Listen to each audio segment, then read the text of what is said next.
Hi, I'm Manny Anton for the Finance News Network, and today we are talking to Tobias Bucks and Simon Wood, who are the portfolio managers of Ausbil's Global SmallCap Fund.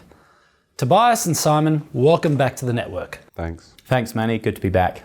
Simon, where do the current constituents of the fund mainly come from and why? Well, Manny, we focus on global small caps all around the world. Our main market is the US market, with about 55 to 60% of our investment universe.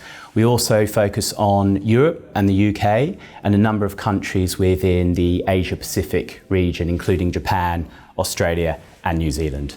Tobias, what is the benchmark being used to measure performance, and how has the fund performed to date? So we use the MSCI World Small Caps benchmark to measure performance, and calendar year to date, net of fees to the end of August, we've delivered 16.81% against an index that's delivered 13.74%. So a strong return for the index, and we've delivered strong return against that, up over 3%. Simon, what investment time horizon does the fund target? So the fund targets 5 or more years as its investment horizon. What screening criteria do you apply to potential constituents? So we look at a number of different criteria when we're assessing companies to undertake our detailed research upon.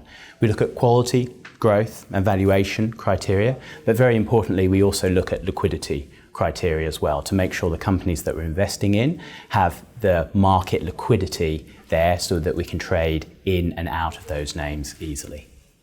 What strategies do you use to mitigate risk? So risk management and risk mitigation is really important for us.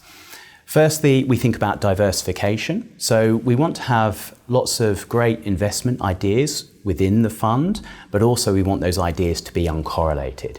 So we're looking for ideas in different countries, whether that be the US or Europe, but also our best ideas, but in different sectors, whether that be IT names or industrial names or staple names. And that diversification is really important. We also focus quite heavily on liquidity. We really think liquidity is a big risk for small caps, and we always make sure the companies that we hold and the weights that we hold them at correspond to ample market liquidity for those names. Tobias, small caps tend to get hit harder when the economy is weakening and the market is selling off, but history has shown they always do better in the recovery phase. Do you think we're in or close to that recovery phase? Well, I think we've been in a strong recovery phase in the asset class since October last year, and that's provided some of the strong returns. I think going forward, whilst valuations will remain at risk from the movements in the bond yield and the pricing of money, what we do see is a lot of areas of demand growth that small caps can benefit from. And if we do see a continued economic trajectory and strong stock market, typically small caps do outperform. Small caps are currently trading at multiples to earnings that are 3 points below their historic average and at near 1 point discount to large caps. How does this compare to history? So they're really cheap. Small caps are really cheap compared to large caps.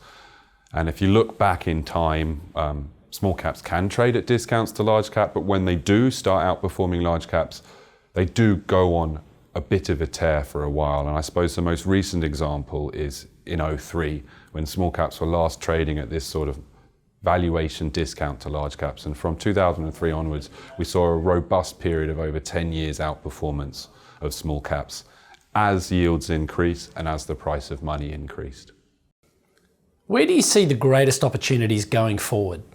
Thanks. Look, the greatest opportunities are in demand growth that we're seeing from the energy transition and from IT and AI, particularly the semis that we need for AI and we need for power in EVs. So whilst we don't try and call the macro outlook too much, we want to be on the right side of where we think the economy is going. For us, what's most important with Simon and I is to look at the underlying companies and their clients and where the real demand drivers are coming from. And at the moment, we're expressing that in the portfolio through buying picks and shovels businesses that will help create the future for electric vehicles, for the energy transition of the grid, and for AI and data centers. And to be honest, that's what we're most excited about.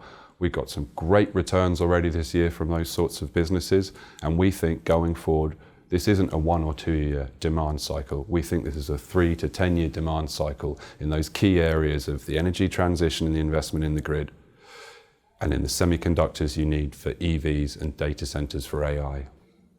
Simon, Tobias, thanks for your time today. Thanks. Thanks, Manny.